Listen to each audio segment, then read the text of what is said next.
Nous allons à partir du 9e au 11e verset.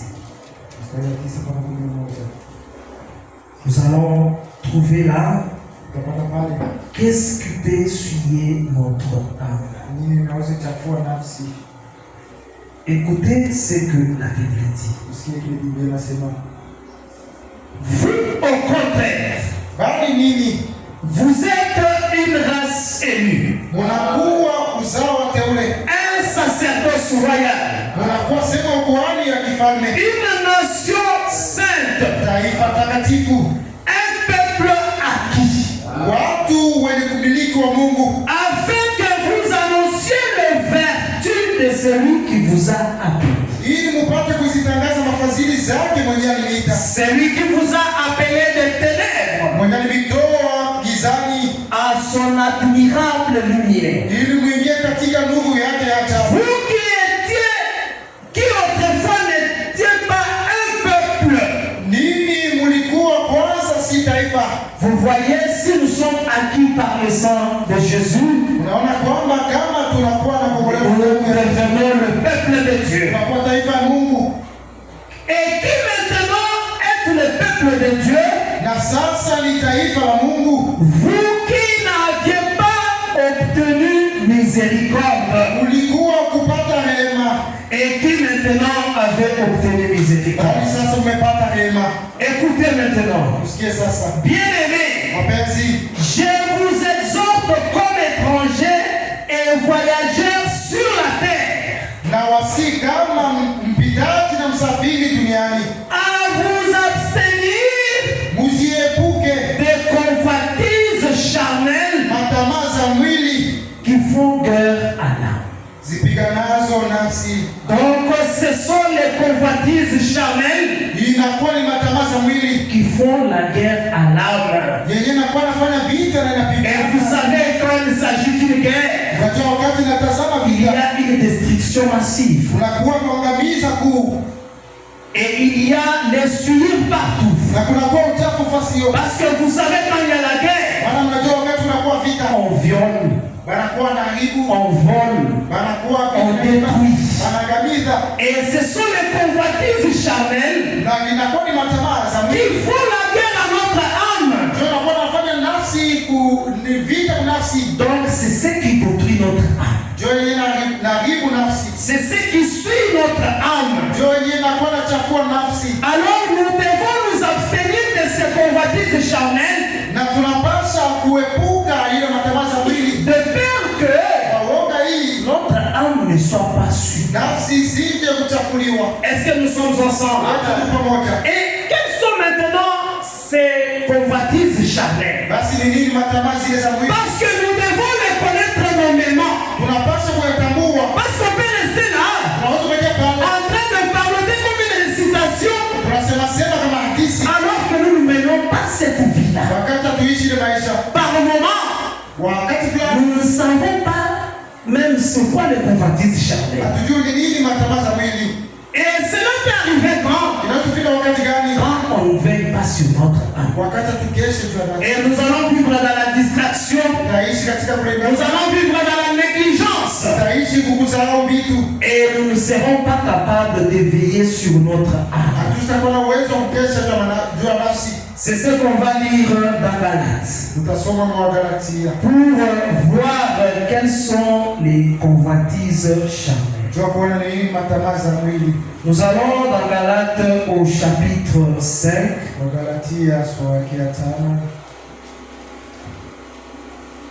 Le verset 19.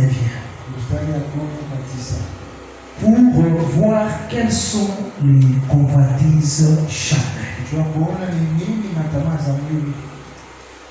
Or, les œuvres de la chair sont manifestes. Ce sont l'impudicité,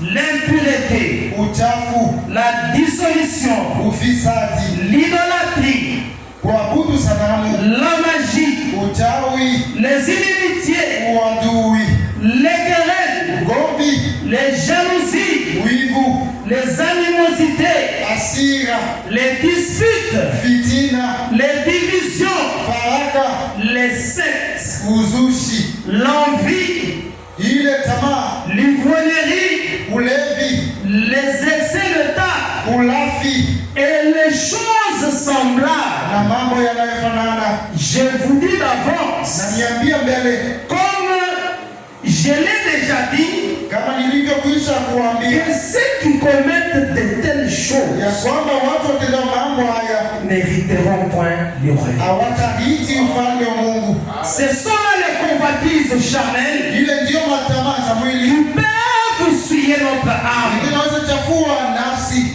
Maintenant, regardez les chrétiens aujourd'hui. Tazameni basi Wakristo leo, Ils se contentent de vivre dans l'impudicité. wanakuwa basi inafurahi kuishi musharati. Depuis que tu es venu à ce message, Tangu ulikuwa kuujume, tu continues à être impudique. ungali paka msharati, Cela suit ton âme. inachafua nafsi yako Et des choses semblables. na vitu vinavyofanana. Donc même l'intention d'entrer dans l'impudicité. Hata nia tu ya kuenda na usharati, Parce que si nous vivons dans cette intention-là, maana kama tu na ile nia, notre conscience est corrompue. ile sabiki inakuwa naharibika. Là, tout notre être est souillé. Pale huko yote zima inakuwa chafuka. Et nous continuons aussi à vivre dans l'idolâtrie Tunaendelea kuishi mkuabudu sanamu et dans la magie. na ile uchawi. Vous trouvez aujourd'hui les chrétiens, Unakuta leo Wakristo ils consultent les défunts. eko na tubakishi chini ya kitanda, Ils consultent les défunts. anakuwa nenda bapaka madawa. Il a un problème. Niko na mambo, Il appelle un membre de la famille. anaita mtu wa mjamaa, Il lui dit non, tu vois ton cas là. anasema unaona, Vous-même les gens du message, vous êtes toujours comme ça. ili batu kwa mjumbe kupora vile Non, ces problèmes-là, allons voir tel défunt. ile mambo, twende tuone mtu fulani. Il est puissant dans ces histoires. Anasema yeye ndio kazi yake, Et toi tu acceptes. na wewe unachika. Non, il va te faire un service de délivrance. Anasema atafasha tu ni ile kazi ya kufungulia. Oh, Bali la délivrance est en Christ. Si seulement tu viens à Dieu, kama nakuwa tu mtu vois sa parole, na mimi tu nenda mets en pratique sa parole, c'est ça ta délivrance. Mais voilà comment tu vis dans la magie. tazama namna gani naishi Et on te donne un truc là, wakati kitu on te dit voilà c'est ta protection. wanakuambia ndio ulinzi wako, Et tu y as ça. na kunakuwa vile Mais tu continues à confesser que unaendelea kukinga kusema je crois ce message. na mimi ujumbe, Mais si on te demande, na kama wanakuuliza tu écris le message. na mimi ujumbe, Ce message te prépare à quoi? ujumbe kutengeneza kwa nini? Le message ne prépare pas à avoir des âmes sciées. Atutengeneze kwa manafsi Et yaliyochafuka. nous ne devons pas venir dans l'assemblée de Dieu Hatuwezi kuwa mkanisa Mungu pour être livrés. ili tu ya kuwa magugu, Donc pour être la mauvaise semence. tu ya kuwa mbegu mbaya. Mais nous venons à Dieu pour être les blés. Tunakuwa kwa Mungu Parce que c'est ce que Dieu a planté. wewe Mungu Et alipanda. ce message Ujumbe huu nous a retourné unaturudisha à l'origine. kwa asili. Et si nous rentrons à l'origine, Ukirudi kwa asili, nous détenons tout. tunakuwa na vyote. Mais toi tu détiens la parole de vérité. Tunakuwa na neno kweli. Mais les situations te tournent et tu vas consulter les idoles. Unaenda kwa sanamu, Déjà ton âme est signée. nafsi yako inachafuliwa.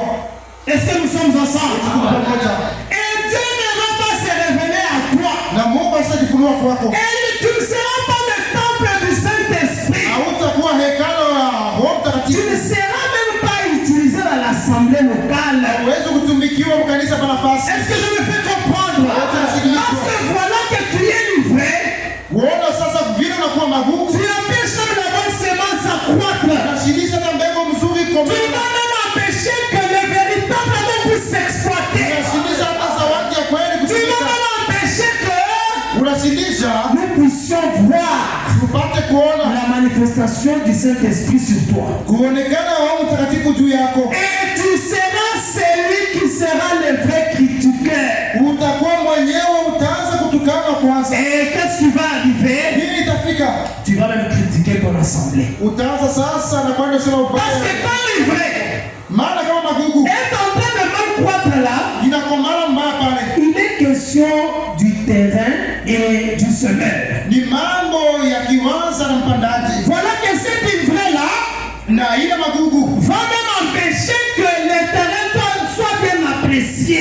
Itakosesha hata mafurahike kiwanja. Regardez quand vous entrez dans un champ, tazama wakati unaingia mshamba, dans une plantation par exemple de maïs, malima fulani hata ya mingi, comment ça présente une certaine beauté. Namna gani inakuwa na urembo fulani, parce que c'est identique. Hicho inakuwa ni kupangana. Mais s'il y a de mauvaises herbes, tu peux ne pas apprécier la plantation. Unawezi kuwa upendezwe na hili. Est-ce que nous sommes ensemble? Alors qu'il y a la fertilité là-bas. Wakati kunakuwa mbegu pale. C'est comme ça que si tu es livré, na kama wewe kwa magugu, en regardant ta vie, kama ukiangalia maisha yako, on peut ne pas apprécier le message. Naweza kuangalia maisha yako. Pourtant, le message est vrai. Pourtant, le message est la vérité.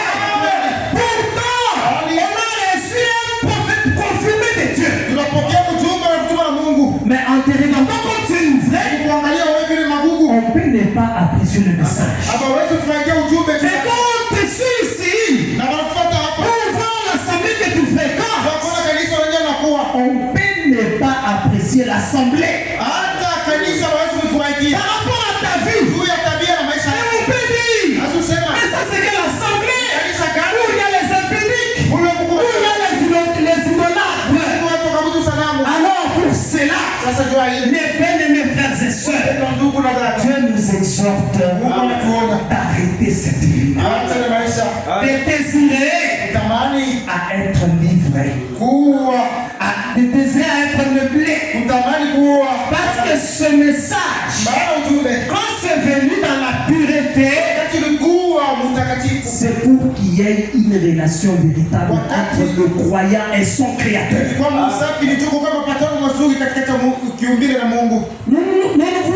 Nous ne pouvons pas vous amener vers nous, ou bien vers le prophète, mais nous vous amenons vers le créateur. Et c'est avec lui que vous devez établir une relation. Et comment établir cette relation? C'est en rapport avec ça. Ne fuyons pas nos âmes. Veillons sur nos âmes. Et abandonnons les choses semblables aux convoitises charnelles. Parce que ces choses sont en train de détruire notre âme. Les querelles. C'est aussi l'une de convoitises charnelles. Inakuwa tena mmoja ya ile matamaa za mwili. Parce que dans Proverbe il est dit, maana mezani imesemwa, c'est par orgueil que les hommes excitent des querelles. Ni kwa kiburi ndio watu wanakwenda kukutana. Est-ce que nous sommes ensemble? Amen. Et si nous sommes orgueilleux, kama tunakuwa na kiburi, nous rejetons la révélation de Dieu. Tunakuwa na kataa ufunuo wa Mungu. Pourtant l'église est basée sur la révélation. Bali kanisa inakuwa jenga juu ya ufunuo. Et un peuple sans révélation, c'est un peuple sans frein. Voilà pourquoi tes querelles ne se terminent jamais. Tu es sans frein. Tu es querelleux. Tu es querelleuse.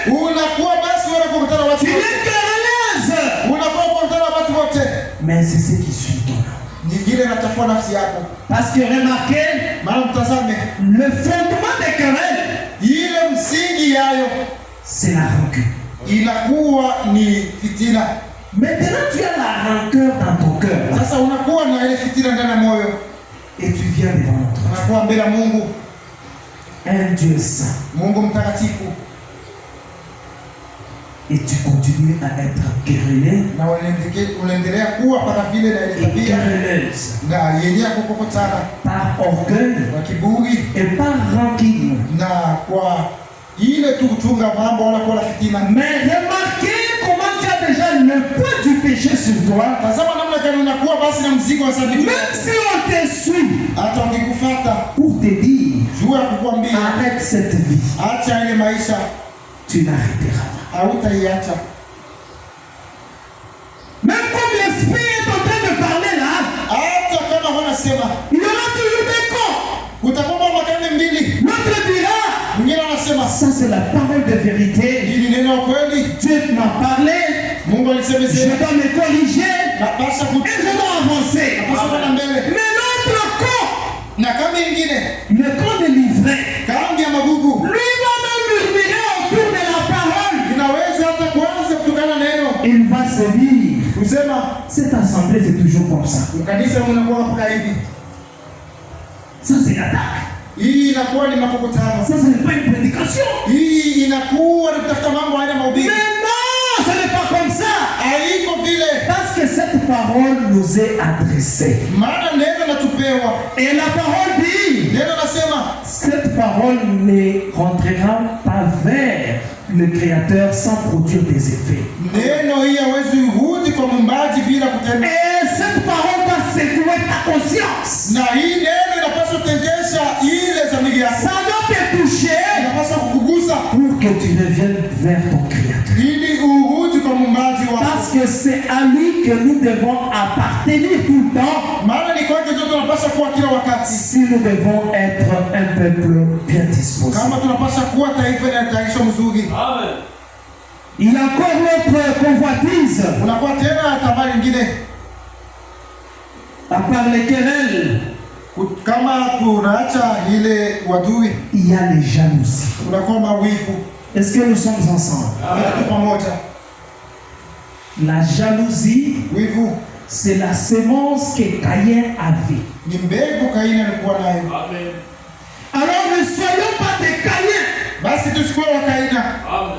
Est-ce que nous sommes ensemble? Amen. Ne soyons pas des Caïns. Siwe wa Kaina. Parce que regardez Caïn.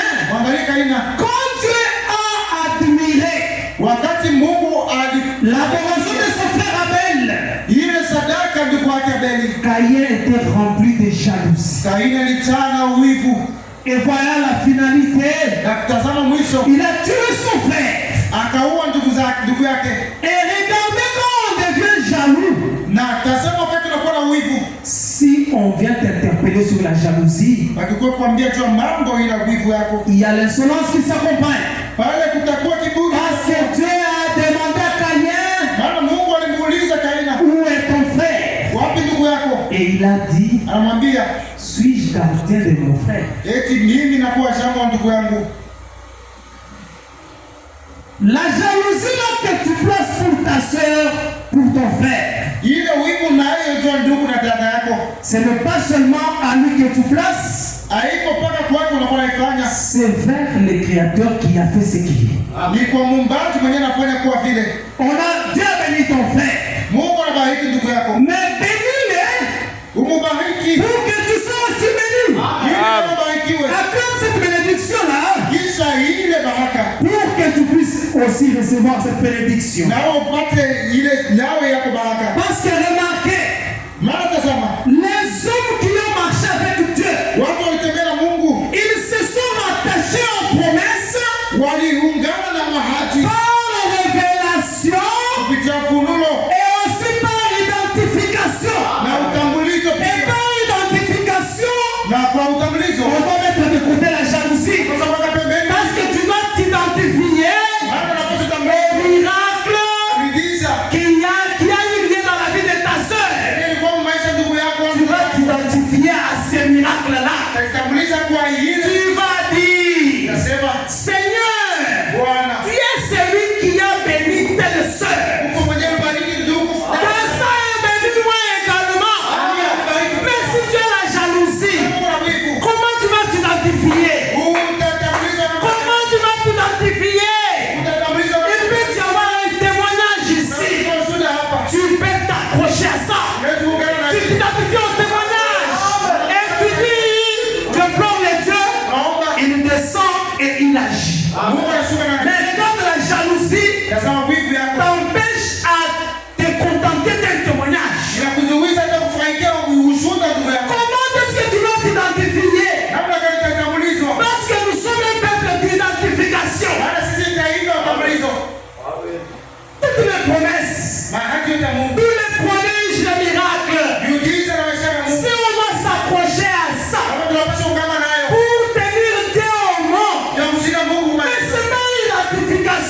Et si ce Dieu-là est réel, il agit dans cette assemblée, mais on peut toujours marcher avec l'identification. L'identification de la puissance de Dieu. On s'identifie à tel miracle, Dieu agit. Tu dis, mon Seigneur, tu as béni tel, il avait telle étape de la vie, mais aujourd'hui il est à telle étape. Seigneur, je désire aussi cette grâce. Il est le Dieu des sabbats. Il va exaucer parce qu'il est celui qu'il est près de celui qui l'évoque avec sincérité de cœur. Mais si nous avons la jalousie, notre âme est souillée. Nous serons une assemblée de critiqueurs et nous ne serons pas un peuple bien disposé. Et nous mettrons de côté le plan de Dieu. Parce que le plan de Dieu pour nous, c'est d'être un peuple disposé. Un peuple bien disposé. Et par manque de jalousie, le fait que nous avons la jalousie, on peut même oublier que Dieu a un plan pour chacun. Mon frère, ma soeur, ce soir, crois que Dieu a un plan pour toi. Et il est censé l'accomplir. Alors, mets de côté la jalousie. Contente-toi du plan de Dieu envers toi. Et fixe-toi tes objectifs. Et prie en rapport de tes objectifs là. Et Dieu entrera en scène. Parce qu'il est le Dieu des principes. Et si toi tu as planifié dans l'ordre, Dieu descendra et te donnera la paix pour atteindre tes objectifs. Mais aujourd'hui les chrétiens, que ce soit dans sa marche chrétienne, il n'a aucun objectif à atteindre. Depuis que tu as écrit ce message, aucun objectif. De tout ce qu'on te prêche, tu ne prends aucun objectif, aucune résolution. Et cela c'est déverse dans ta vie sociale. Tu seras un peuple sans objectif. Et auparavant, pourquoi? Ton âme est déjà souillée. Parce que tout commence dans le spirituel. Quand la dimension spirituelle est foutue, même le reste de ta vie, il y a les animosités. Nous agissons parfois comme des animaux. Et qu'est-ce qui se passe dans les animosités? On agit sans la sagesse. Parce que l'animal manque cette sagesse. Donc on peut agir par l'instinct. C'est comme ça que tu peux souiller ton âme par ta façon d'agir. Parce que tu as les animosités. Tu peux parler quelque chose, tu ne contrôles pas ta bouche. Au point où cela peut te créer des ennuis. Est-ce que nous sommes ensemble? Est-ce que je me fais très bien comprendre? Tu resteras là. Tu sais que ce que je dois parler, ce n'est pas le bon moment. Ce n'est pas à la personne qu'il faut. Ce n'est pas en temps réel. Mais tu n'examines pas ces 3 points-là. Directement tu pars. Et cela va souiller ton âme. Parce que lorsqu'on va te ramener que ce que tu as dit là,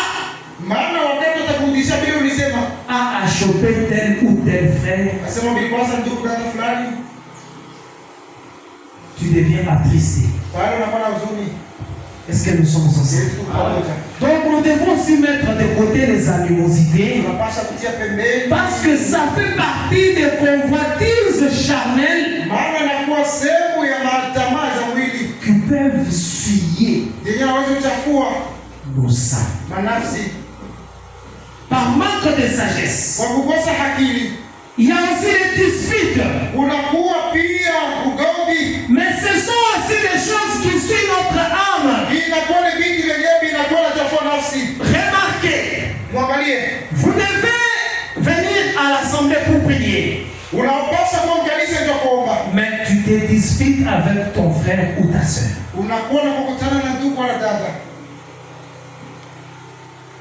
Auras-tu les ailes de prier? C'est une question. Auras-tu les ailes de prier? Ton cœur sera enflé de colère, d'amertume, et tu n'auras même pas le temps de prier. Et quand un cœur est rempli d'amertume, tu vas agir sur base des émotions. Et quand tu agis sur base des émotions, là il y a aussi le manque de sagesse. Et ton âme sera souillée. Les divisions. Dans les divisions, il y a le manque de position. Donc on peut être ensemble tel que nous sommes là. Nous croyons que tu es de l'autre. Mais tu es divisé avec nous. Amen. Mais tu n'es pas avec nous. C'est ce qui suit encore notre âme. Parce que nous ne serons pas dans l'unité. Parce que remarquez que l'unité, c'est un état spirituel premier. Et ça va se matérialiser par nos actes. L'envie. L'envie. Vous trouverez d'autres femmes. Elle est toujours envieuse. Et si tu as plus d'envie, tu n'apprécieras jamais ce que Dieu fait dans ta vie. Tu reviens toujours à la maison. Si je voulais te rendre,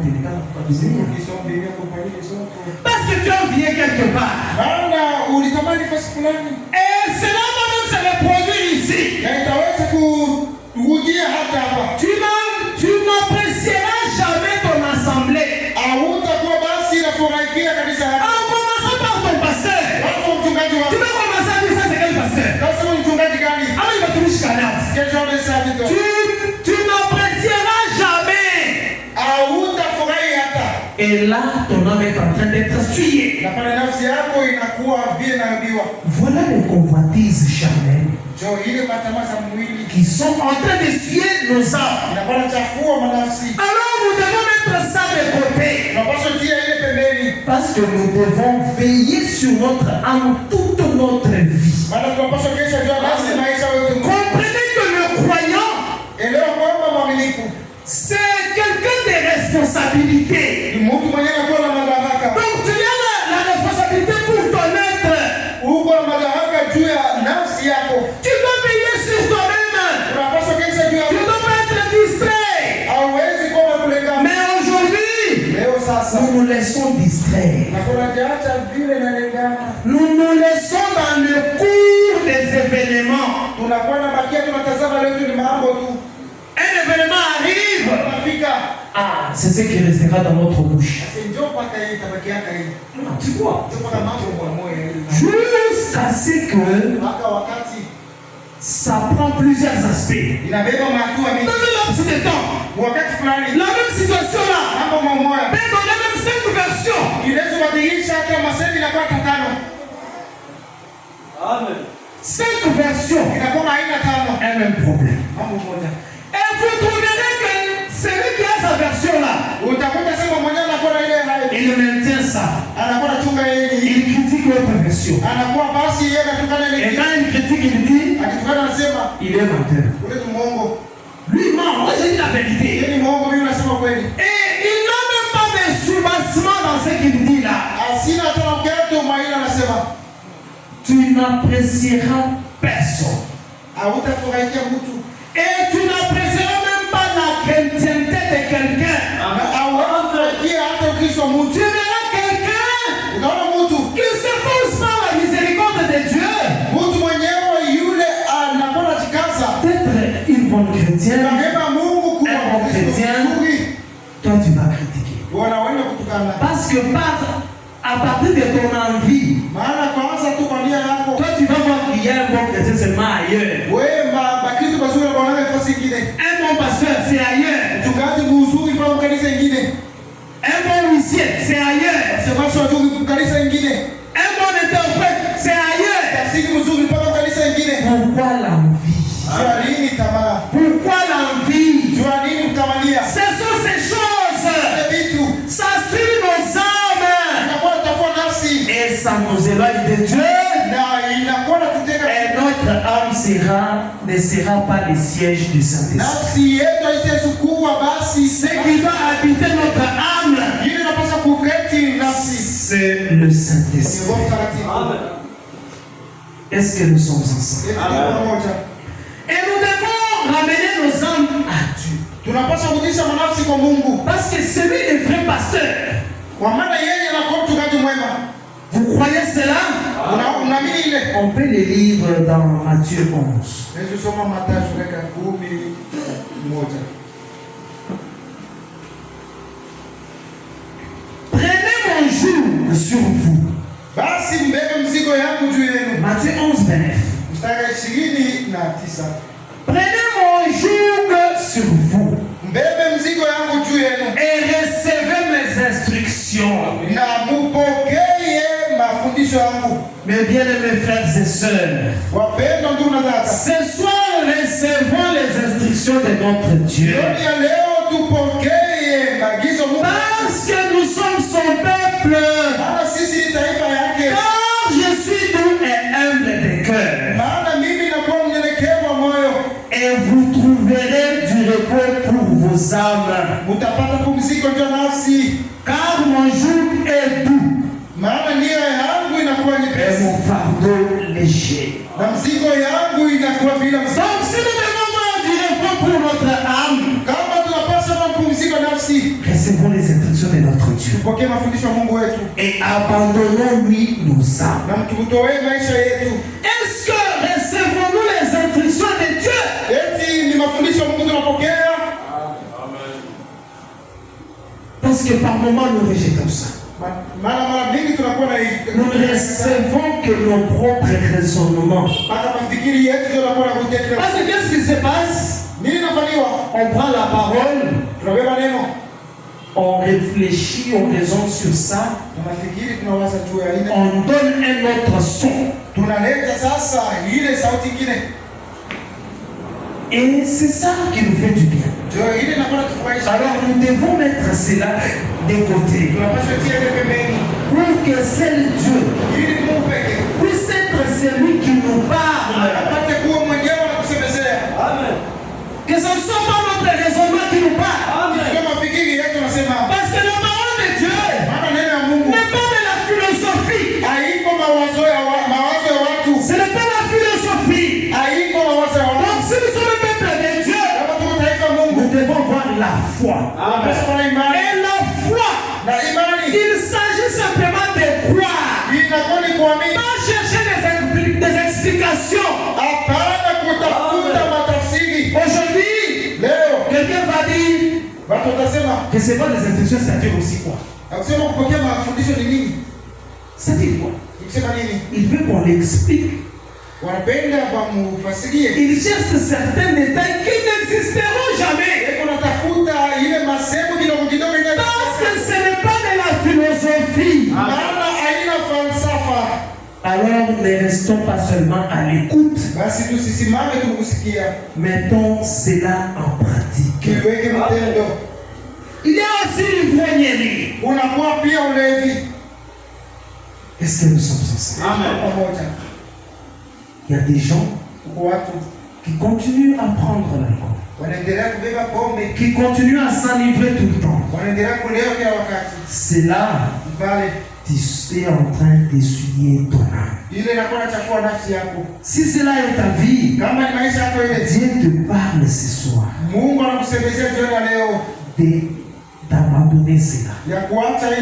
Parce que cela n'est pas ta prédestination. Et en parlant de la prédestination, on peut lire dans 1 Pierre 1. Pierre 1, c'est 20.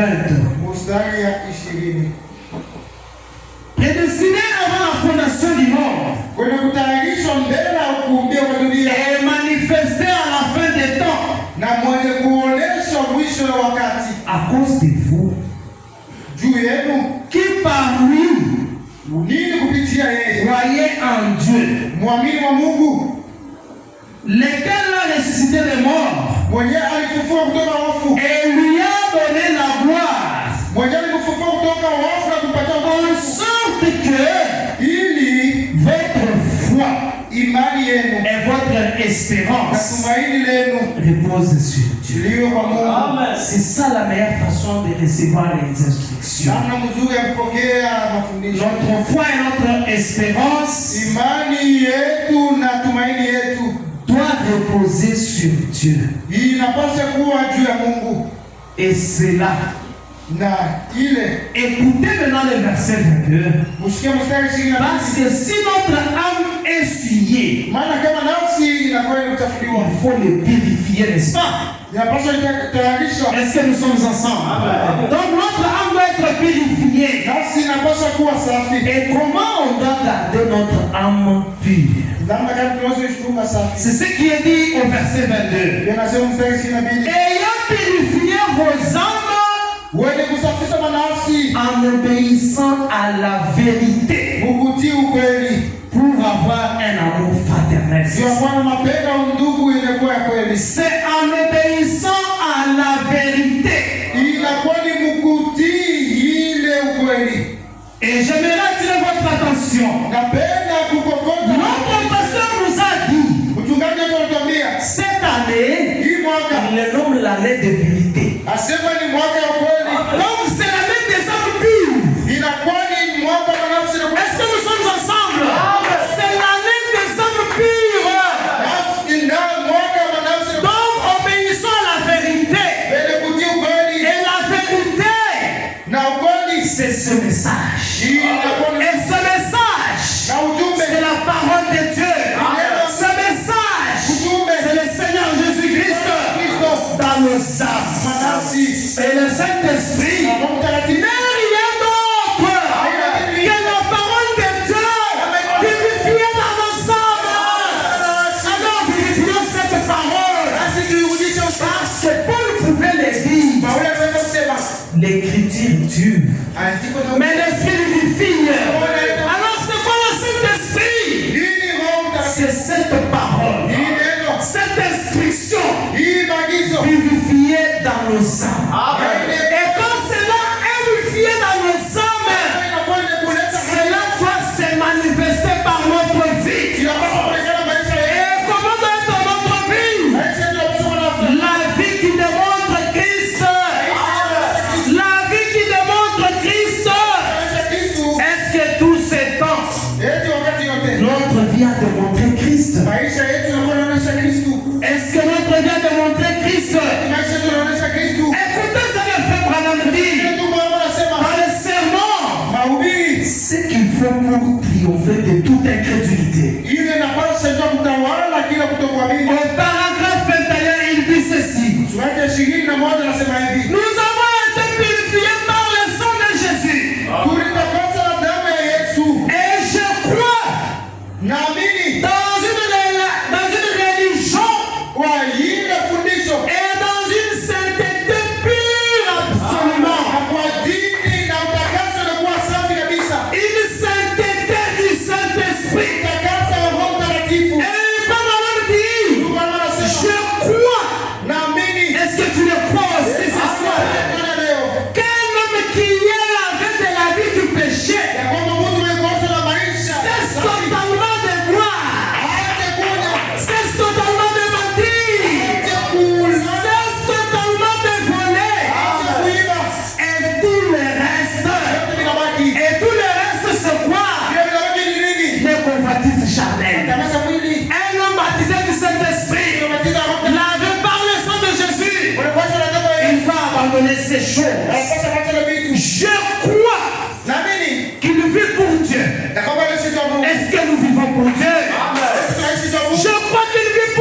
na aone mapenzi yake ndani yetu. Parce que la volonté de Dieu, Wakati mapenzi ya Mungu, c'est le contenu de sa parole qui le révèle à nous par la puissance du Saint-Esprit.